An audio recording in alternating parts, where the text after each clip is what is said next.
Hello everyone, welcome to Cullen and a Curler. I'm here with Brady Clark.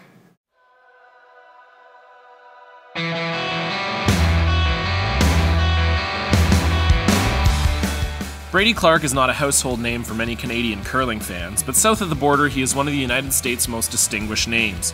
Brady has had success in the men's division, having finished third at the U.S. Men's Championships and U.S. Men's Olympic Trials, but the majority of his success has come in the mixed game. Along with his wife Kristen, Brady has been to a whopping 11 United States Mixed Championships, winning a ridiculous 9 of them.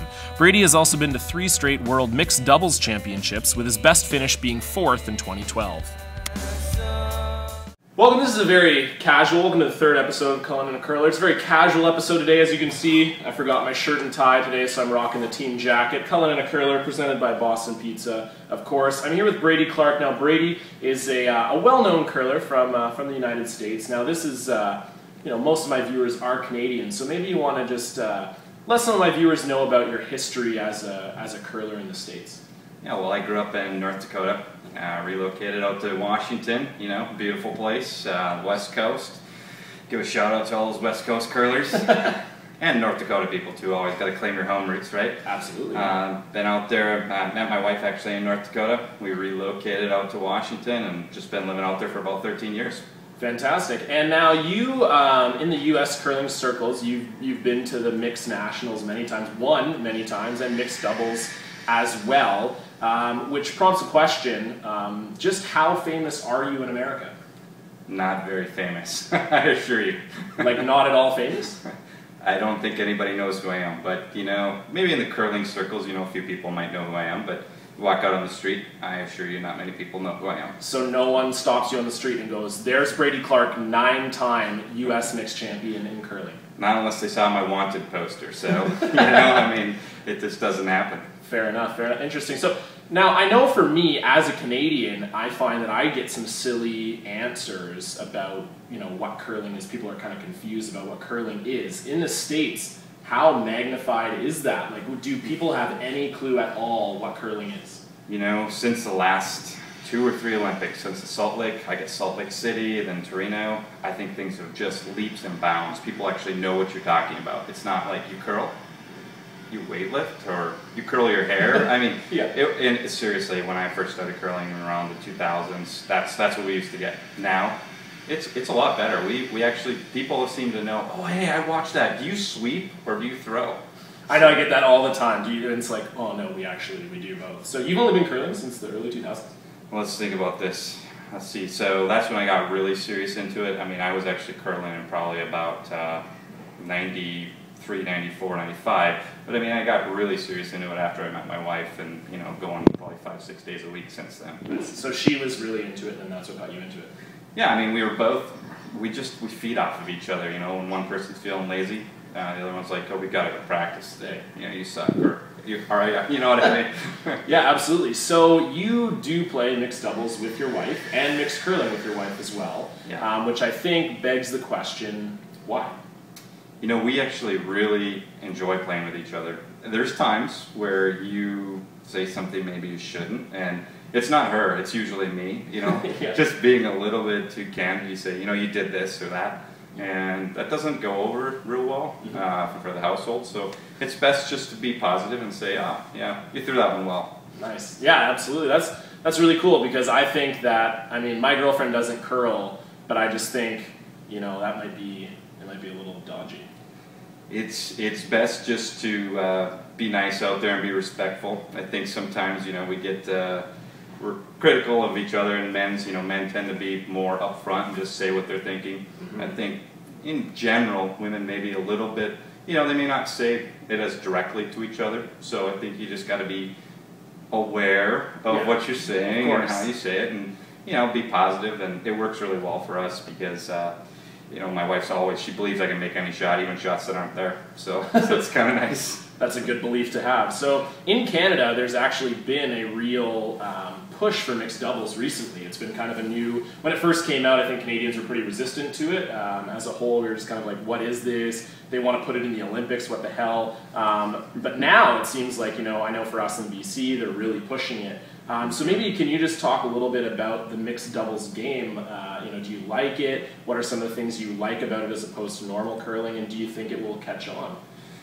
Wow, it's probably a loaded question. When it first came out, I think I was fairly resistant. I was like, what's this? A new discipline. We don't even have mixed, a world championship. And actually, Kristen and I had been pushing for a full mixed world championship for a while.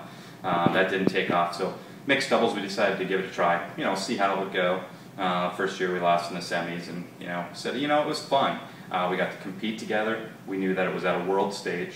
And you know what? It's a new discipline, and it is different. It's not the same game. You got to be more precise with your shot making because you don't have those sweepers there to make up the difference. So it takes a little bit of an element out of the game.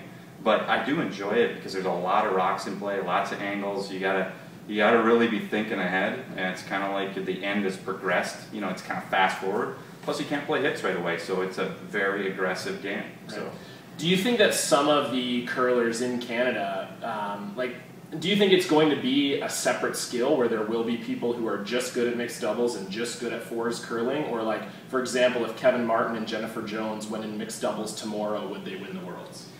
I would say that those two together would probably be a pretty deadly combo. They're excellent shot makers, but there is a little bit of a different element, and I think a lot of it would depend on how well they played together, similar to full force curling. So I would say that it would probably they would probably be very strong. They'd be one of the best teams in the country. It would just be a matter of whether they gel and come together. Fair enough. That's excellent. And so finally, North Dakota, as I know it's a state.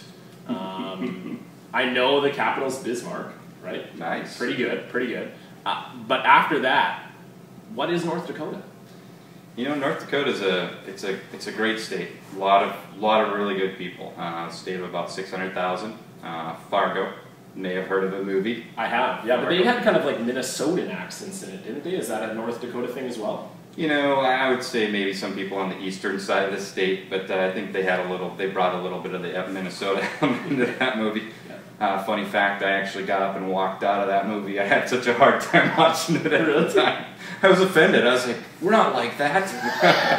Nice. I now think it's kind of funny. But, really nice people. Microsoft has got some headquarters, well, not headquarters, they've got some offices there in Fargo and Grand Forks, North Dakota, Bismarck, obviously the capital. There's a number of curling clubs. A lot of people think of it as farming, but just generally really good, hardworking people that put up with a heck of a lot with the elements. I'm sure, yeah, very snowy there. Excellent. Okay, so now it's time for a little segment on the show. I would argue, after only 2 episodes, probably the most popular segment on the show. It's Confirm or Deny.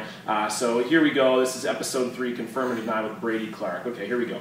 So first question, confirm or deny, you pound an entire 600 milliliter energy drink before every game you play? Confirm. And how do you do that? That's a great question. I think that needs to change. I probably need to come up with some other caffeine supplement, but hopefully they don't check me for caffeine substance. I might be in trouble. As a skip, don't you feel like you pound the energy drink and then you get out there and you're all jittery and you just got to stand in the house? Like, how do you counteract that? That's how I actually stay calm, Otherwise, I'm shaking. So I don't know. It works out for me. It just allows me to stay really focused, to be perfectly frank. I think that for me, it feels like better focus and able to just stay in the time, I guess. So. Okay, cool. Confirm or deny, last year you played with Wes Johnson out of Seattle, is that correct? Confirm. Okay. So confirm or deny, you have read Wes Johnson's World Curling Tour profile bio. Confirm. What is your opinion of said biography? It's very interesting and unique. Oh, yeah. Do you concur with his assessment that curling is like great sex? Oh my gosh, I forgot about that. That's good. I'm going to deny that one. Okay, deny. Excellent. Okay, good. And last one, you obviously crossed the border a lot to curl in Canada, and us personally as a team last year when we were coming down to Seattle to play in your Bonspiel there, we had a very difficult time explaining to the border guards what curling was. Like, they almost didn't want to let us into the country So confirm or deny, you've had a very weird border experience with the sport of curling. Absolutely confirm. And can you elaborate on maybe the weirdest one that you've had? I think the best one was when we were driving on some roads that were closed out in Buffalo. We'd flown out there, and I was coaching my wife's women's team. And, well, on the way up there, the roads were closed. We got across the border. But then on the way coming back, the border guard, was asking us, what's going on. And I'm driving, right? Yeah. I said, well, I was coaching this team, and we're going back and forth.